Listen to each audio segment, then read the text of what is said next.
One thing I didn't see coming as a parent was the fact that a TikTok trend would actually be the thing that catapults my daughter into potty training success. I was inspired by the candy salad trend, which if you don't remember was where everybody's trauma dumping and then like adding candies to a collective bowl. At the same time of this trend, we were in the trenches trying to get our daughter fully potty trained. She had been potty trained on number 1, but we had been spending the better part of a year trying to get her trained on number 2, and it was just impossible. But I saw this trend and I remembered just how much my daughter loves candy. We had been motivating her with like little pieces of candy and she was just not having it. So what we did is we loaded her up with Miralax at the advice of a pediatrician so that she essentially after a while would have no choice but to just let it go. She was struggling a lot with withholding, so we needed it to exit her body and for her to start to realize that it's not as scary as she thinks it is. So once the Miralax started working, I essentially just encouraged her and helped her through the first time because it was scary for her and everybody was crying and it was a lot. She was done. We immediately offered her whatever candy she wanted. We were holding up like all of these full-size bags of candy.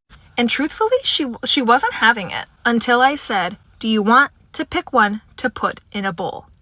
And her face just lit up. So she immediately picked one and dumped it into a bowl. Something about that visual of dumping the candy into a bowl that now like the bowl was empty and now it's full, something clicked and she was like full speed ahead and wanted to be on the toilet all day, which truthfully she didn't have a choice anyways. It got to the point where she was just running to the bathroom and actively like trying to push it out of her so that she could pick more candy to put in her bowl. She felt like she had some control. The other part to this is that we told her that she could eat as much candy out of that bowl as she wanted all day. That gave her some extra motivation, so she knew that if she kept going to the bathroom, she could get more candy and have essentially more control and more free reign to eat as much candy as she wanted that day. And she did eat as much as she wanted, but she didn't eat the entire bowl. So whatever was left over, we used as individual potty prizes as we continued on the potty training journey. I shared this method on my stories on Instagram, and I've had people DMing me saying that it works. So if you're desperate like I was, try it.